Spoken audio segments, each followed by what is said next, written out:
Good morning, guys. Welcome back or welcome to my channel. What's up? In this video, we are going to keep it very simple, clear, from scratch. Blood के बारे में discussion करेंगे. आज का topic बहुत interesting है, बहुत मज़े का टॉपिक है.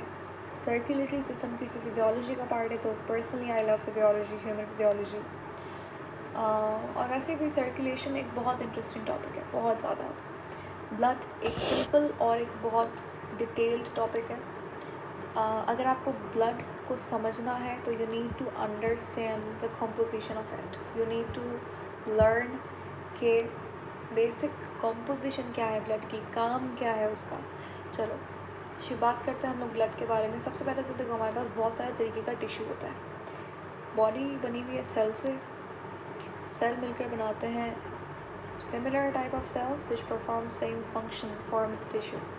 अब ये टिश्यू 4 तरीके के होते हैं, मेनली कनेक्टिव वगैरह. ठीक है, ये टाइप्स होते हैं टिश्यू के: epithelial tissue, connective tissue, muscular tissue. Of course हर चीज़ एक टाइप की होती है. कुछ ना कुछ टिश्यू का टाइप तो होगा ना वो, क्योंकि हर चीज़ बनी हुई किससे, एट लास्ट सेल से बनी हुई है. तो क्वेश्चन ये है कि भाई ब्लड कौन सा तरीके का टिश्यू होता है. तो ब्लड हमारे पास है टाइप कनेक्टिव टिश्यू का, जो कि बहुत ज़रूरी चीज़ है, आपको पता होनी चाहिए कि blood is a type of connective tissue. बल्कि समझ लो कि हमारे बॉडी में जितना भी कनेक्टिव टिश्यू है ना बेटा, उसके अंदर होता है हमारे पास फाइबर. लेकिन ब्लड एक वाहिद कनेक्टिव टिश्यू है. It is the only connective tissue without fibre. ठीक है, ब्लड जो है वो विदाउट फाइबर होता है.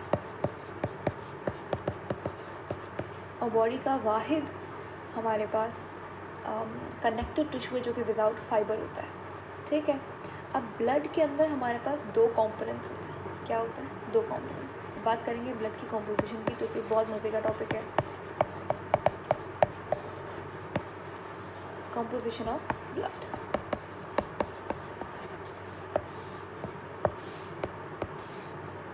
चलो, ब्लड एक कनेक्टिव टिश्यू है बॉडी का. ठीक है, ब्लड को हम डिवाइड करते हैं 2 पार्ट्स के अंदर, कि उसके पास एक है लिक्विड पार्ट. क्या है? Liquid part. और एक है उसका सेल्यूलर पार्ट, जिसके अंदर आता है कॉर्पसल्स. कॉर्पसल्स यानी कि सेल्स. ठीक है, एक है कॉर्पसल्स और एक है उसका liquid jelly, not jelly like but liquid part होता है, जिसको आप प्लाज्मा कहते हो. ठीक है, प्लाज्मा के अंदर क्योंकि लिक्विड पार्ट क्यों है? क्योंकि प्लाज्मा के अंदर बहुत मेजर परसेंटेज वाटर की होती है. समझ आ गया? तो भाई ब्लड है मेरे पास, समझ लीजिए 100% मेरे पास ब्लड है. ठीक है, अब उसमें से कितना परसेंट प्लाज्मा होगा, कितना परसेंट कॉर्पसल्स होता है? तो भाई 55% जो है आपका प्लाज्मा होता है, 45% आपका कॉर्पसल्स होता है. अब ये प्लाज्मा भी किससे बना हुआ है? ये प्लाज्मा क्या है? प्लाज्मा एक पेल येलो कलर्ड या फिर स्ट्रॉ कलर्ड लिक्विड होता है, जो कि मेजरली आपका 90 to 92% बना हुआ होता है वाटर से. ठीक है, इसके अलावा इसके पास 7 to 8% प्लाज्मा प्रोटीन्स होता है. बात करेंगे हर एक प्रोटीन के बारे में. मेजरली 3 तरीके के प्रोटीन्स होते हैं. होता है एल्ब्यूमिन, ग्लोब्यूलिन और फिब्रिनोजन. ठीक है, थर्ड बाकी हमारे पास 1 to 2% होती हैं other things. Like for example आपका जो हार्मोन है, हार्मोन क्योंकि ब्लड के थ्रू ट्रैवल करता है, तो हार्मोन प्लाज्मा का पार्ट होगा. इस 1 to 2% के अंदर हार्मोन आ जाता है, ग्लूकोज, जितने भी और केमिकल्स होते हैं जो ब्लड के अंदर ट्रैवल करता है. अगर कोई ड्रग है, कोई भी चीज़, ठीक है, कॉर्पसल्स के अलावा, तो वो इस 1% के अंदर आ जाती है. वेस्ट सब्सटेंस हो गया. ठीक है, तो ये होती है प्लाज्मा की कॉम्पोजिशन. क्या बोला? 90 to 92% वाटर होता है, 7 to 8% आर प्लाज्मा प्रोटीन्स, जिसके अंदर एल्ब्यूमिन, ग्लोबुलिन एंड फिब्रिनोजन आता है. 1 to 2% होता है other things like hormone, glucose, chemicals, drugs, waste substance. Next हमारे पास आती है बात 45% हमारे पास होता है कॉर्पसल्स. कॉर्पसल्स का मतलब है सेल्स. है, 3 तरीके के सेल्स पाए जाते हैं ब्लड के अंदर। कितने टाइप के? 3 टाइप्स ऑफ सेल। पहला है RBC, दूसरा है WBC और तीसरा है प्लेटलेट्स। हर एक के बारे में बात करेंगे डिटेल में, अभी सब्र कर लो। यहाँ तक बात समझ आ गई आपको, बेसिक कॉम्पोजिशन समझ आ गई, ठीक है। अब मैं कुछ आपको और एडिशनल पॉइंट्स बता रही हूँ, वो आपको आने चाहिए। कॉम्पोजिशन अभी ख़त्म नहीं हुई, कॉम्पोजिशन को कंटिन्यू करेंगे। ऑफ कोर्स हमें RBC पढ़ना है, हमें WBC पढ़ना है, प्लेटलेट्स पढ़ना है, एल्ब्यूमिन, ग्लोबुलिन, फिब्रिनोजन, ये सारी चीज़ें अभी हमें डिस्कस करनी है, ठीक है। तो देखो भाई, ये अगर आप, अब मैं आपको सीधे सीधे MCQs लिखवा रही हूँ, बहुत इम्पोर्टेंट सवाल है ये।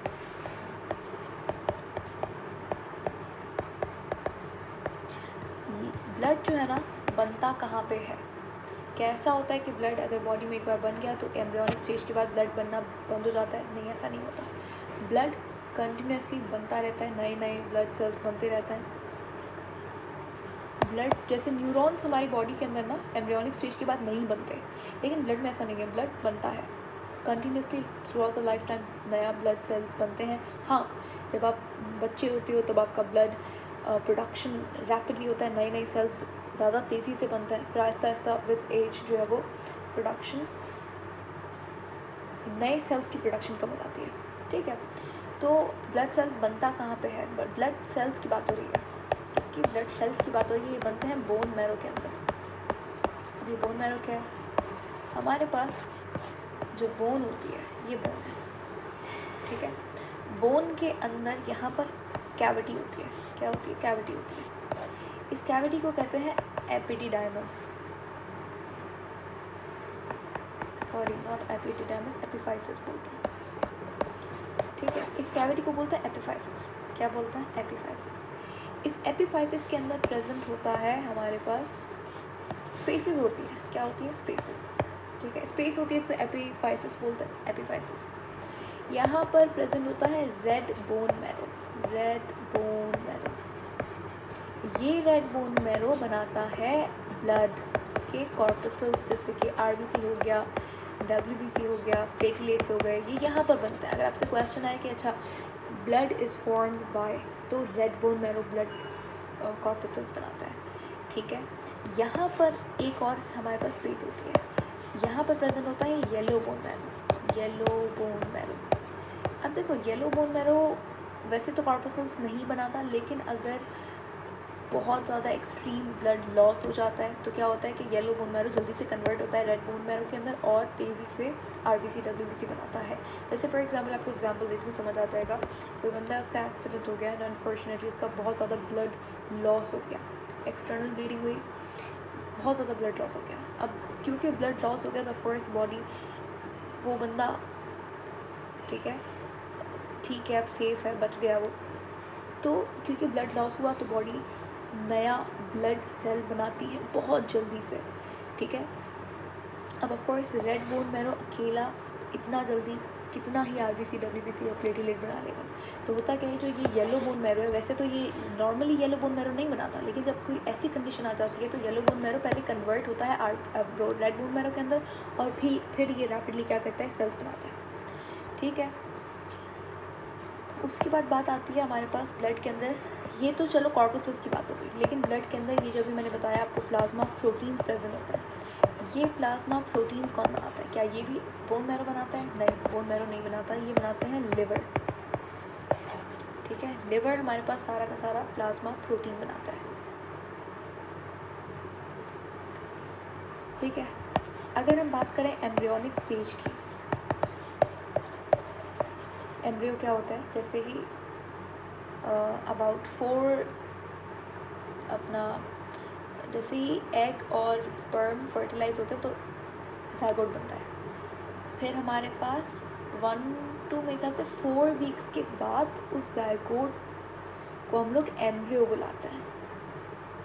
नहीं, आई एम सॉरी, ऐसा नहीं होता। पहले स्पर्म ओवा फर्टिलाइज हुए, उन्होंने बनाया ज़ायगोट। ज़ायगोट 1 सिंगल सेल होता है जो कि स्पर्म और ओवा से मिलकर बनता है, ठीक है। इसे फर्टिलाइज सेल बोल सकते हो। फिर इसे हम लोग कहते हैं फीटस।